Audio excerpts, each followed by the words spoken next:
Well, we all know that keeping up with those gym workouts often gives us an advantage in competition. But did you know that eating the right foods can also give us an edge in performance?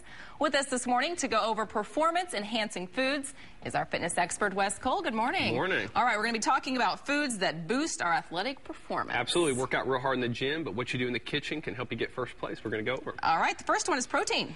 Well, protein actually derives from the Greek word meaning prime importance, and for good reason. Athletes that don't get enough protein, they find it a little bit harder to get out of bed each and every morning because their muscles are getting very sore. Remember, protein is what heals and repairs muscle. And technically, that's all exercise, especially weight training, is. You're actually breaking down the muscle fiber, and in theory, you go home and you sleep and you eat the right foods, and they grow back thicker and stronger. If you're missing a part of that equation, you can actually get a little bit weaker if you don't get enough protein in. So make sure you try to include it. The amount of protein is different from athlete to athlete, depending on their size. A long distance runner might not need as much as a football player, but just try to experiment and try to add at least some protein in each and every meal. Okay, the next food to boost your athletic performance is carbohydrates. And this is a good thing because people love carbohydrates, but carbohydrates, they've been kind of pushed in the corner the last 10 or 15 years. They kind of looked at as evil.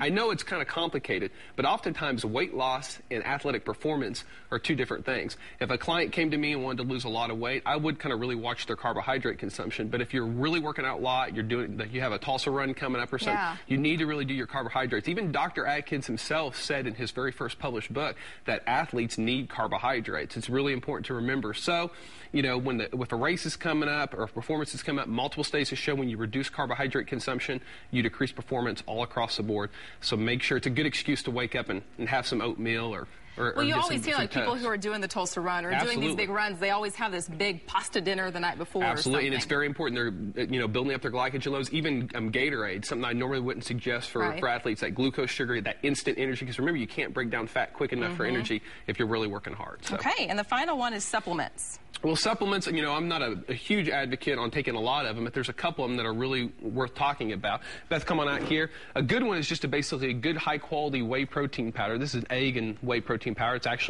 pretty cheap. There's not a lot of fillers. There's not a lot of sugar in it. Another one is creatine. Creatine is an amino acid, a naturally occurring amino acid that it's found in meat and fish. It's hard to get enough of it, but it actually aids in kind of giving fuel to your muscles, especially in stop-and-go sports like basketball and football and other sprinting sports. So it's definitely something to think about. Neither one of them are real expensive. Thank you, Beth. And it's definitely something to kind of start on. And there's so many out there, so it's kind of hard to figure out what's good and bad. And you just kind of experiment yourself and just kind of see where. But those definitely work with a lot of my clients. I deal with hundreds of clients every month, and out of all of them, those seem to work best. Okay, good advice. Now it's time to answer a question from one of our viewers. This question comes from Justin. What's a safe way to break into weight training? This is right up your alley. Well, actually, there's a couple things. Most people automatically assume they need to start with lightweight, get their technique down. But one of the things I've learned is making sure you have a good cardio base. It's very important to remember that weight training, especially intense weight training, really elevates blood pressure.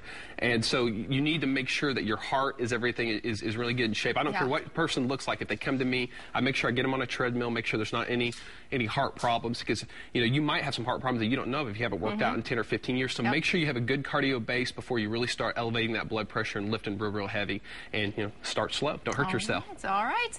Well, if you have a question that you would like Wes to answer, just go to the weekend morning section of our website. It's kjrh.com. You can click on the habitual health link, or you can give Wes a call. The number's on the screen, 749-0960, or visit his gym on 46, just east of Sheridan.